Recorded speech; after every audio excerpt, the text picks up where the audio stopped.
we said there are many theories, and clearly after they need reframing. Because it turns out that there's hardly theories, there's much speculation.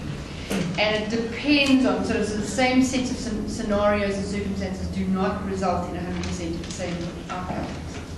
So we've kind of said there's so much, it depends on a large amount, depends on teaching. Lower aptitude, which we've seen today, doesn't necessarily correlate with high order results. So it's seen in isolation. None of these things can be seen in isolation. They have to be seen, taken into account with each other and with other factors like parental support, political will, outside influences, personal ambition and motivation, community support, quality and commitment of teaching, consistent interventions, the current level that a child might be measured at, critical thinking skills, language proficiency has come up as a big one for us today.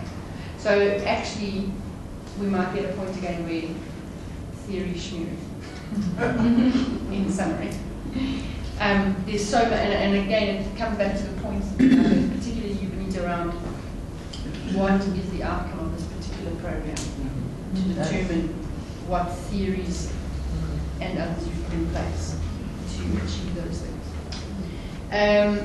Number 2 is kind of similar, but much more rushed because we spent so long debating number 1.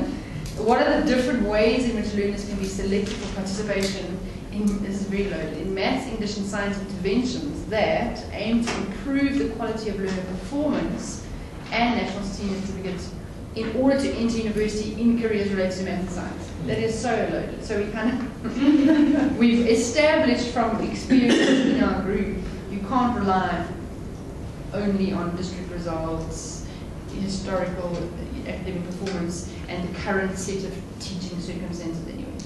But that you would start there, and then you almost have to refine what it means, what with potential means.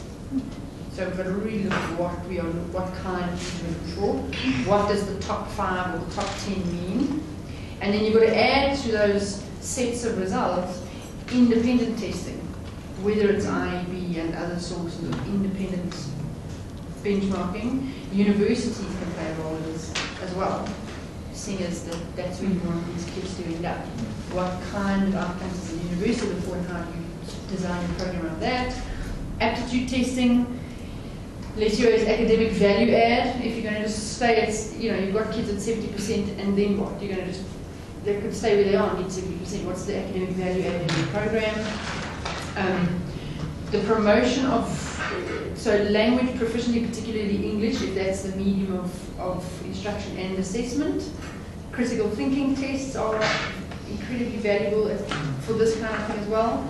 And then that practical thing, you can't, it feels immoral to take kids at age 15, 16 level and push them into a sausage factory that's going to put them into a math, science, technology, engineering career when we all know we may have been teachers and moved on, we may have been everywhere and moved on.